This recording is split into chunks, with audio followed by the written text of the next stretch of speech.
वीर धरा रेवाड़ी से पूरे हरियाणा को राम राम।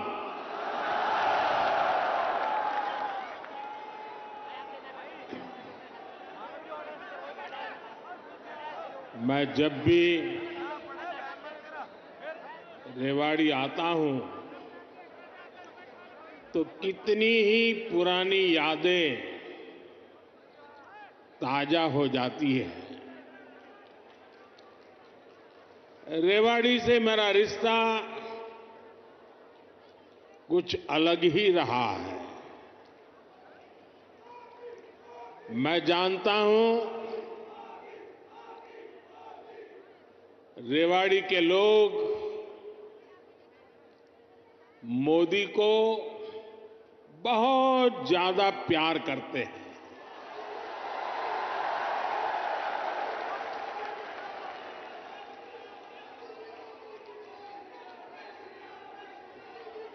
और अभी मेरे मित्र राव इंद्रजीत जी ने जैसे बताया,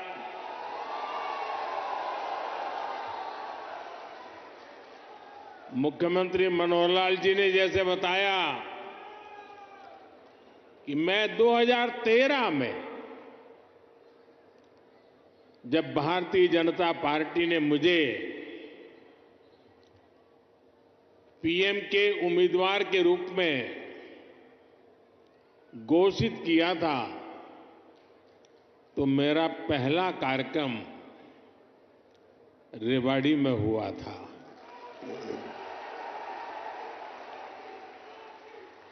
और उस समय रेवाड़ी ने 272 पार का आशीर्वाद दिया था और आपका वो आशीर्वाद सिद्धि बन गया।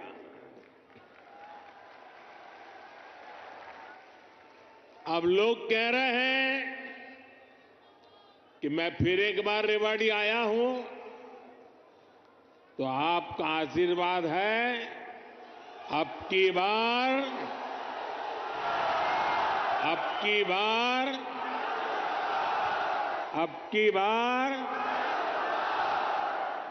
एनडीए सरकार 400 पार।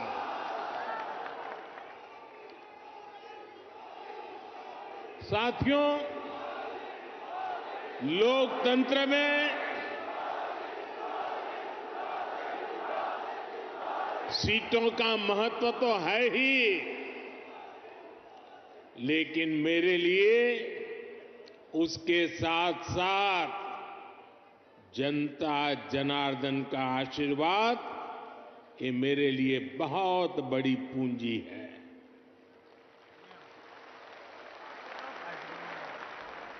आज पूरी दुनिया में भारत नई ऊंचाई पर पहुंचा है तो ये आप सबके आशीर्वाद के कारण,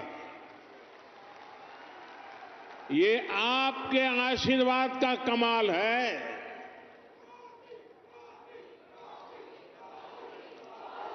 मैं कल ही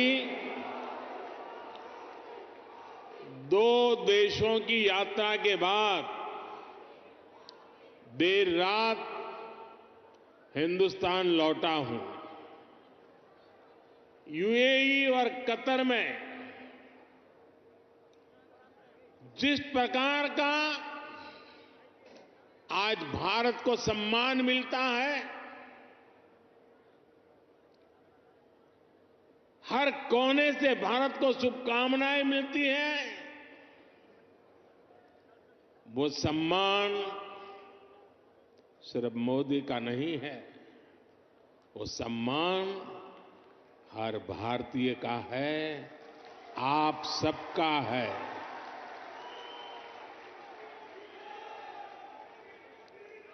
भारत ने G20 का सफल सम्मेलन किया तो ये आपके आशीर्वाद से हुआ। भारत का तिरंगा चंद्रमा पर वहां पहुंचा जहां कोई नहीं पहुंच सका, तो ये आपके आशीर्वाद से हुआ। 10 वर्षों में भारत 11वें नंबर से ऊपर उठकर 5वें नंबर की आर्थिक महाशक्ति बना, ये भी आपके आशीर्वाद से हुआ।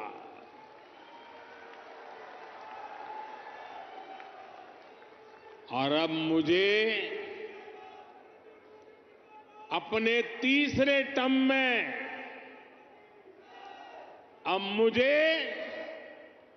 आने वाले सालों में भारत को दुनिया की तीसरी सबसे बड़ी आर्थिक ताकत बनाने के लिए आपके आशीर्वाद चाहिए।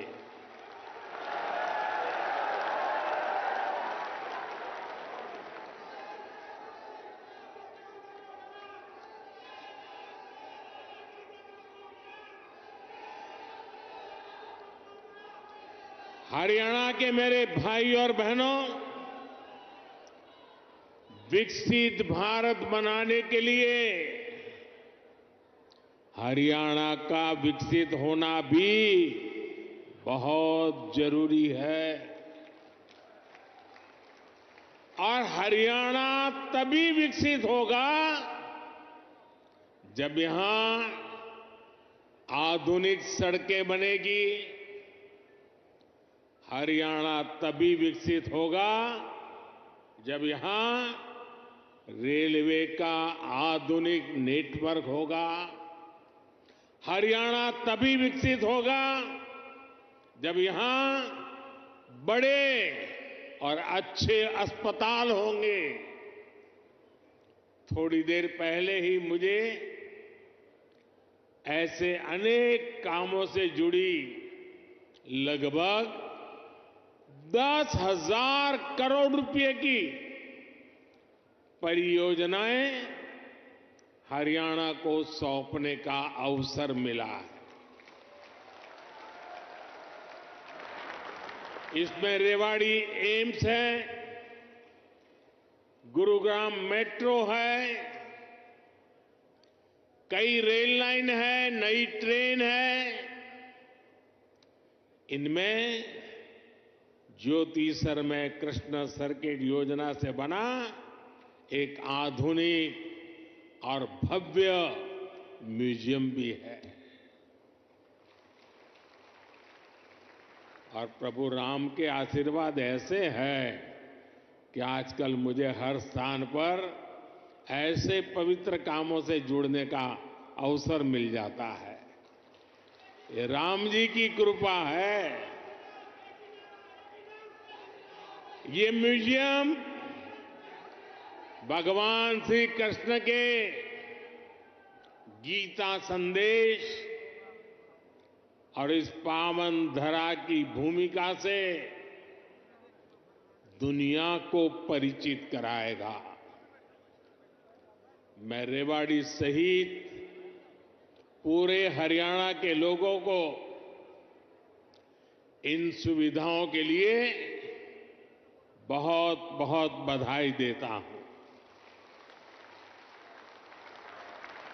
भाई और बहनों, आजकल देश और दुनिया में मोदी की गारंटी की बहुत चर्चा है।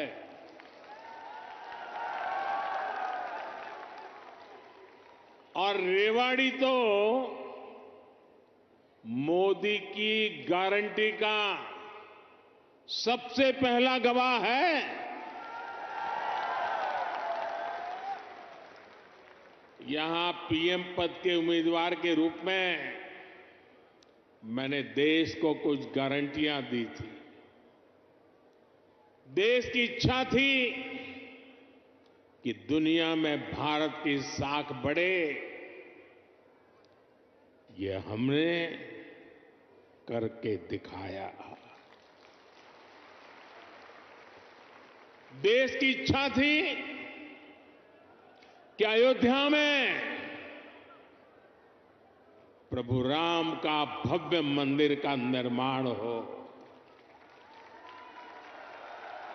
आज पूरा देश भव्य राम मंदिर में विराजे राम लला के दर्शन कर रहा है। और तो और कांग्रेस के लोग, जो लोग हमारे भगवान राम को काल्पनिक बताते थे, जो कभी नहीं चाहते थे कि अयोध्या में प्रभु राम का मंदिर बने, वो भी अब जय सिया राम बोलने लगे हैं।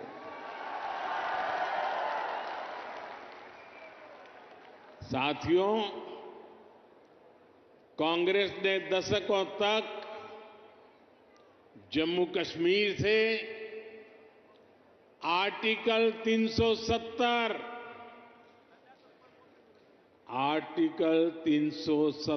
हटाने पर रोड़े अटकाए थे। मैंने आपको गारंटी दी थी कि जम्मू कश्मीर से आर्टिकल 370 हटाकर रहूंगा। आज कांग्रेस की लाख कोशिश के बावजूद आर्टिकल 370 इतिहास के पन्नों में खो गया है। आज जम्मू कश्मीर में महिलाओं, दलितों, पिछड़ों, आदिवासियों को उनके हक मिलने लगे हैं। इसलिए ही तो लोगों ने एक और संकल्प लिया है और जनता जनार्दन कह रही है, आप लोग कह रहे हैं, जिसने 370 हटाया, जिसने 370 हटाया, उस बीजेपी का टीका 370 सीटों से होगा।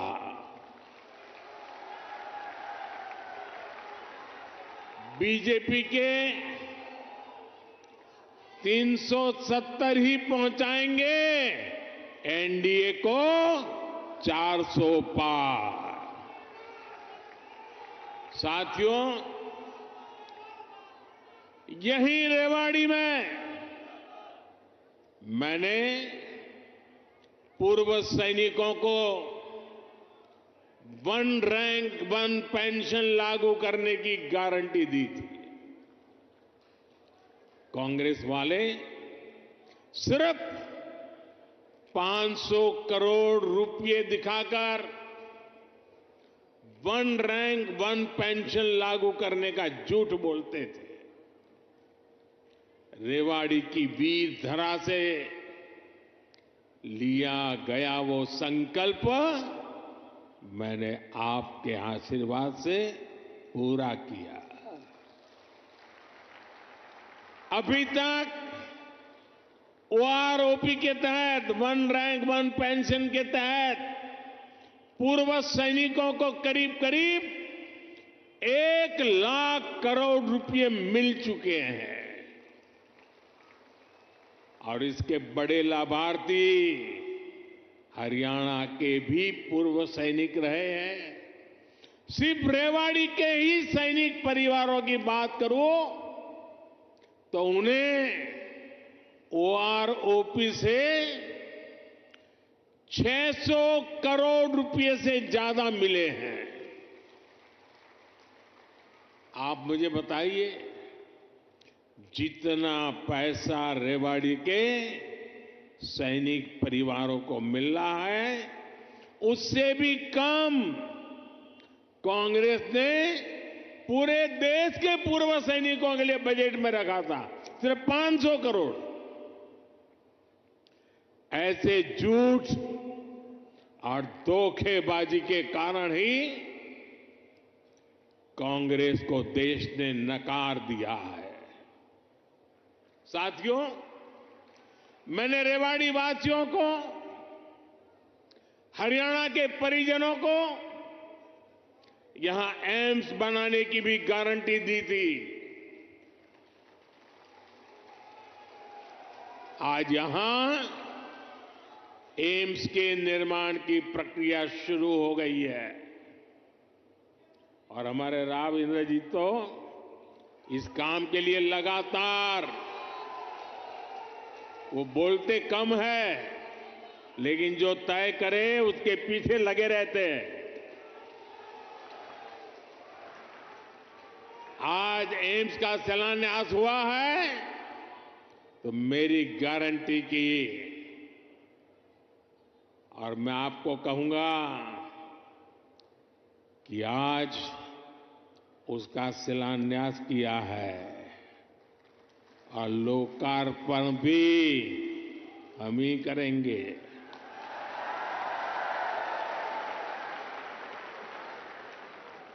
और इससे आपको बेहतर इलाज भी मिलेगा, युवाओं को डॉक्टर बनने का अवसर भी मिलेगा और रोजगार, स्वरोजगार के भी अनेक अवसर बनेंगे। रेवाड़ी में देश का 22वां एम्स बन रहा है। पिछले 10 वर्षों में 15 नए एम्स स्वीकृत किए जा चुके हैं। आजादी के बाद से लेकर 2014 तक देश में करीब 380 मेडिकल कॉलेज बने थे। बीते 10 वर्षों में 300 से अधिक नए मेडिकल कॉलेज बने हैं। हरियाणा में भी हर जिले में कम से कम एक मेडिकल कॉलेज बनाने का काम तेजी से चल रहा है। साथियों, मैं ऐसी अनेक गारंटियां गिना सकता हूं जो देशवासियों के आशीर्वाद से पूरी हो चुकी है। लेकिन कांग्रेस का ट्रैक रिकॉर्ड क्या है? कांग्रेस का ट्रैक रिकॉर्ड देश की आधे से अधिक आबादी को दशकों तक छोटी छोटी जरूरतों से दूर रखना का है, तरसाने का है। कांग्रेस का ट्रैक रिकॉर्ड सिर्फ एक परिवार के हित को देश और देशवासियों के हित से ऊपर रखने का है। कांग्रेस का ट्रैक रिकॉर्ड इतिहास के सबसे बड़े घोटालों का है। कांग्रेस का ट्रैक रिकॉर्ड आतंकवाद और अलगाववाद को बढ़ावा देने का है। कांग्रेस का ट्रैक रिकॉर्ड सेना और सैनिक दोनों को कमजोर करने का है। ये बातें याद रखनी जरूरी है क्योंकि आज भी कांग्रेस की टीम वही है, नेता वही है, नीयत वही है और उन सब की निष्ठा एक ही परिवार के लिए है। तो नीति भी तो वही होगी जिसमें लूट है, भ्रष्टाचार है, बर्बादी है। साथियों, कांग्रेस सोचती है कि सत्ता में रहना उसका जन्मसिद्ध अधिकार है। इसलिए गरीब का ये बेटा जब से पीएम बना है, ये एक के बाद एक मेरे खिलाफ साजिशें करते जा रहे हैं। लेकिन ईश्वर रूपी जनता जनार्दन का आशीर्वाद मेरे साथ है। कांग्रेस की हर साजिश के सामने जनता जनार्दन ढाल बनकर खड़ी हो जाती है। जितना ज्यादा कांग्रेस साजिशें करती है, उतना ही ज्यादा जनता मुझे मजबूत करती है, अपना आशीर्वाद देती है। इस बार भी कांग्रेस ने मेरे खिलाफ सारे मोर्चे खोल दिए हैं, लेकिन मेरे देश की जनता का सुरक्षा कवच, और जब जनता का सुरक्षा कवच होता है, जनता जनार्दन का आशीर्वाद होते हैं, माताएं बहनें ढाल बनकर के खड़ी होती हैं, तो संकटों से पार भी निकलते हैं और देश को आगे भी बढ़ाते हैं। और इसलिए आप सबके आशीर्वाद से हिंदुस्तान के कोने कोने में जो मैं अनुभव कर रहा हूं, इसलिए लोग कह रहे हैं एनडीए सरकार 400 पार। एनडीए सरकार, एनडीए सरकार, एनडीए सरकार।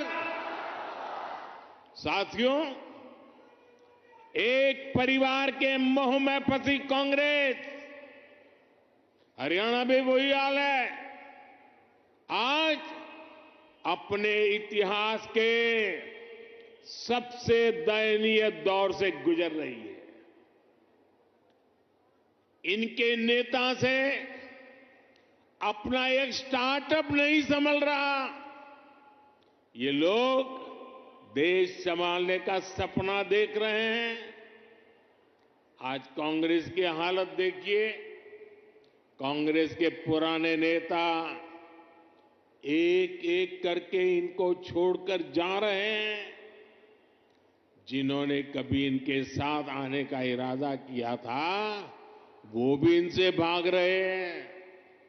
आज स्थिति ये है कि कांग्रेस के पास अपने कार्यकर्ता तक नहीं बचे हैं। जहां कांग्रेस सरकार में है, वहां इनसे अपनी सरकारें भी नहीं संभल रही है। आज हिमाचल में लोगों को वेतन और पेंशन देने तक में मुश्किलें आ रही है। कर्नाटका में विकास की योजनाओं पर भी कांग्रेस सरकार काम नहीं कर पा रही है। भाई और बहनों, एक तरफ कांग्रेस का कुशासन है और दूसरी तरफ बीजेपी का सुशासन। यहां 10 वर्षों से डबल इंजन सरकार है। इसलिए गरीब कल्याण की जो भी योजनाएं मोदी ने बनाई है, उनके 100% अमल में हरियाणा अव्वल है। हरियाणा खेती के क्षेत्र में भी अभूतपूर्व प्रगति कर रहा है और यहां उद्योगों का दायरा भी निरंतर बढ़ रहा है। जिस दक्षिण हरियाणा को विकास में पीछे रखा गया, आज वो कहीं तेजी से आगे बढ़ रहा है।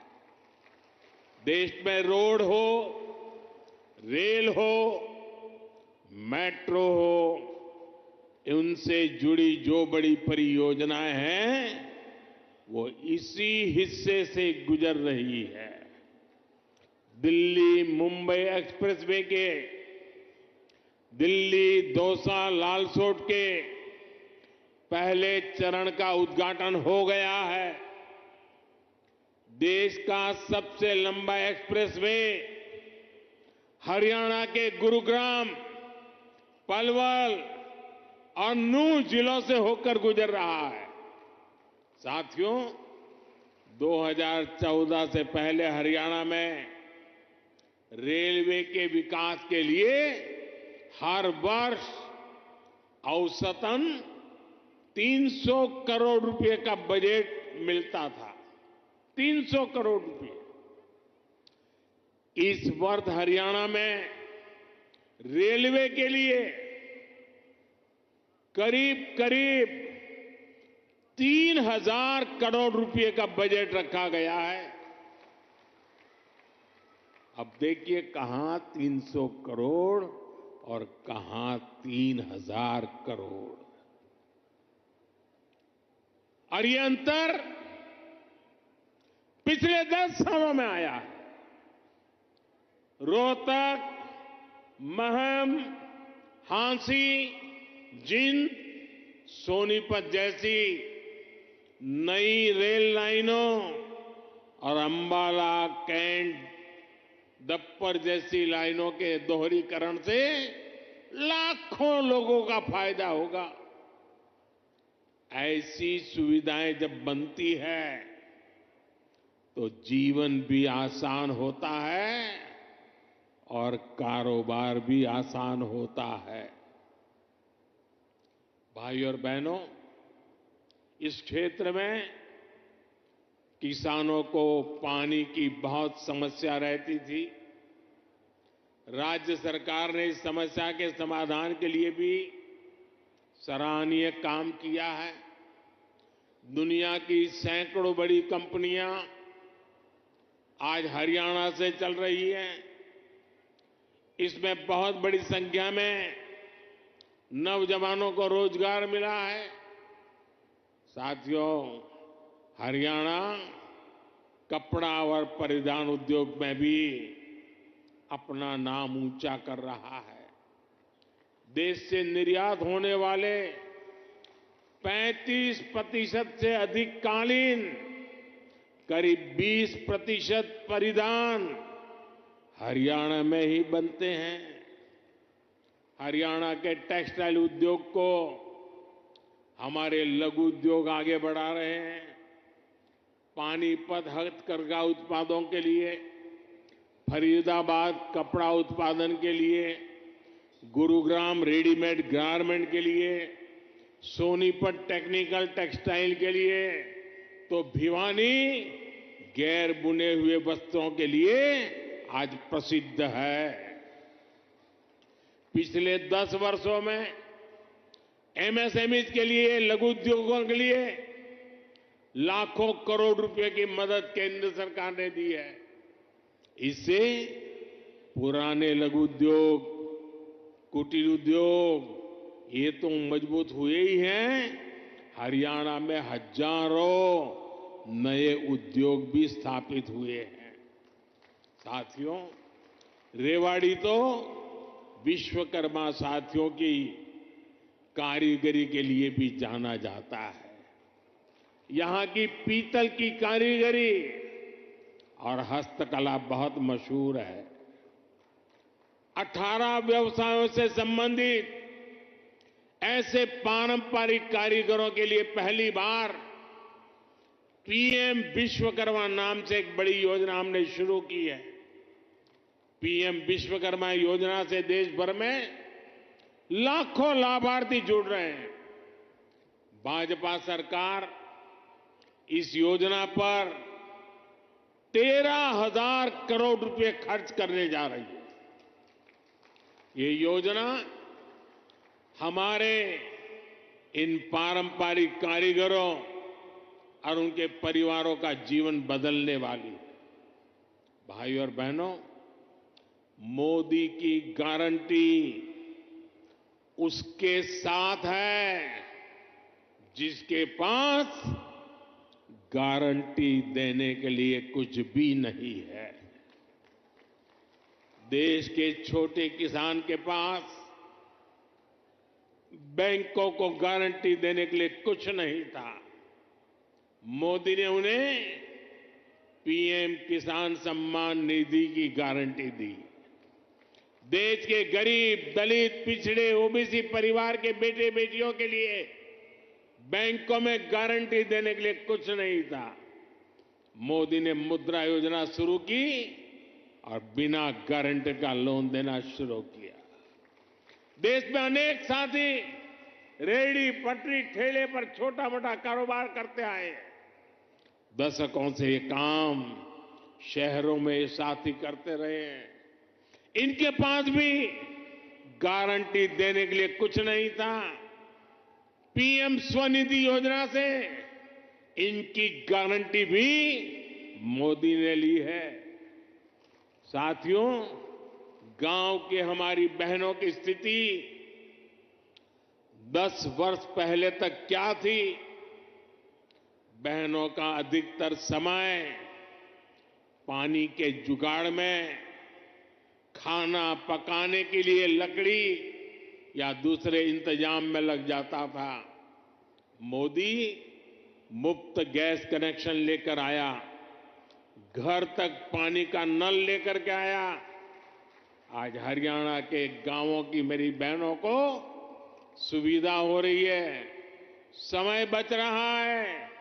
यही नहीं, इस समय का उपयोग बहनें अपनी कमाई बढ़ाने के लिए कर पाए, इसका भी इंतजाम किया गया है।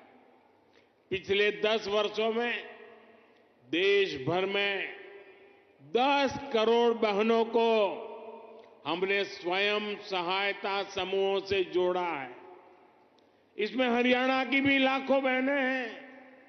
बहनों के इन समूहों को लाखों करोड़ रुपए की मदद दी गई है। मेरी कोशिश यही है कि ज्यादा से ज्यादा बहनों को लखपति दीदी बना सकूं। अभी तक 1 करोड़ बहनें लखपति दीदी बन चुकी है। कुछ दिन पहले जो बजट हम लेकर आए हैं, उसमें 3 करोड़ बहनों को लखपति दीदी बनाने का लक्ष्य रखा गया है। हमने नमो ड्रोन दीदी योजना भी शुरू की है। इसके तहत बहनों के समूहों को ड्रोन चलाने की ट्रेनिंग दी जाएगी और ड्रोन दिए जाएंगे। ये ड्रोन खेती के काम में आएंगे और इससे बहनों को अतिरिक्त कमाई होगी। साथियों, हरियाणा अद्भुत संभावनाओं का राज्य है। मैं हरियाणा के फर्स्ट टाइम वोटर्स को, जो पहली बार मतदान करने वाले हैं, जो 18, 20, 22 साल की उम्र के हैं, उनको विशेष रूप से कहूंगा कि आपका भविष्य बहुत उज्जवल होने वाला है। डबल इंजन सरकार आपके लिए विकसित हरियाणा बनाने में जुटी है। टेक्नोलॉजी से टेक्सटाइल तक, टूरिज्म से ट्रेड तक, हर सेक्टर में रोजगार के नए अवसरों के लिए हम प्रयासरत हैं। आज पूरा विश्व भारत में निवेश के लिए उत्सुक है और निवेश के लिए हरियाणा एक उत्तम राज्य बनकर उभर रहा है। और निवेश बढ़ने का मतलब है कि नौकरी के नए अवसर भी बढ़ रहे हैं। इसलिए डबल इंजन की सरकार को आपका आशीर्वाद ऐसे ही मिलता रहे, ये बहुत जरूरी है। एक बार फिर आपको एम्स के लिए हजारों करोड़ रुपए की परियोजनाओं के लिए मेरी तरफ से बहुत बहुत बधाई। मेरे साथ बोलिए, भारत माता की, भारत माता की, भारत माता की। बहुत बहुत धन्यवाद। हमसे जुड़े रहने के लिए हमारे YouTube चैनल को सब्सक्राइब करें और नई वीडियो की नोटिफिकेशन के लिए बेल आइकॉन को दबाएं। अगर आप ये वीडियो Facebook पर देख रहे हैं तो लाइक जरूर करें और ज्यादा से ज्यादा शेयर करें। धन्यवाद।